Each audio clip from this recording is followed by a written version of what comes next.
네, 정치권 소식 알아보도록 하겠습니다. 지방선거 이후에 여야 당권 지형은 여전히 요동치고 있습니다. 더불어민주당에서는 정청래 대표의 연임 도전 여부, 이에 따른 사퇴 시기 등의 이목이 집중이 되고 있는데요. 국회 연결해서 알아보도록 하죠. 윤솔 기자 나와주시죠. 네, 국회입니다. 더불어민주당 정청래 대표 조용한 주말을 보내고 있습니다. 정 대표는 지난주 의원총회에서 사퇴 요구를 맞닥뜨린 뒤 보안 수사권 전면 폐지 메시지를 냈고 이어 전통적 지지 기반인 광주를 찾았습니다. 이 가운데 유럽을 순방 중인 이재명 대통령이 여당 지도부를 겨냥하는 듯한 메시지를 내면서 상황이 복잡하게 돌아가고 있습니다. 이 대통령은 신념의 언어보다 책임의 언어가 필요하다는 취지로 SNS에 글을 적었는데 1차적으로 온 당권 경쟁과 계파 갈등의 조짐이 점차 가시화되는 모양새가 되자 직접적인 경고 메시지를 낸 거로 풀이됩니다. 하지만 동시에 정청래 당대표가 보안 수사권 폐지 등 강경 노선을 주장하고 나선 만큼 지도부의 책임을 묻는 게 아니냐는 해석도 나옵니다. 일단 조승래 사무총장은 지도부로 좁혀서 접근한 건 대통령의 뜻을 왜곡하는 거라며 그런 해석은 외려 대통령을 다른 정치적인 의도로 이용하는 거라고 말했습니다.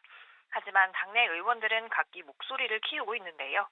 이용우 의원은 더 이상 지도부가 정부에 부담되지 않기를 바란다고 적었고 친명계로 분류되는 의원들이 추가로 공감을 표하고 나섰습니다. 정 대표가 연임에 도전한다면 전당대회의 공정성 측면에서 또 도전하지 않는다고 한다면 책임론 측면에서 사퇴를 해야 한다는 목소리가 더해지는 분위기인데요.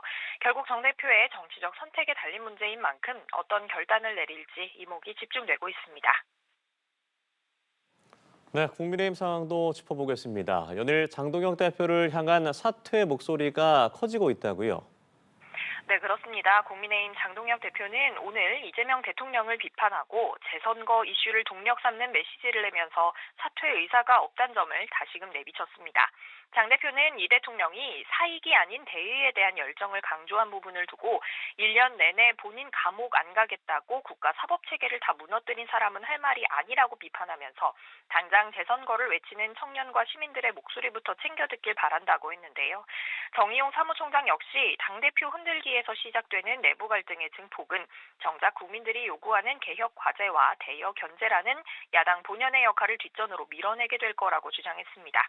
이런 발언이 나오게 된 배경은 장 대표의 사퇴를 본격적으로 논의하는 당내 움직임이 본격화되고 있어서입니다.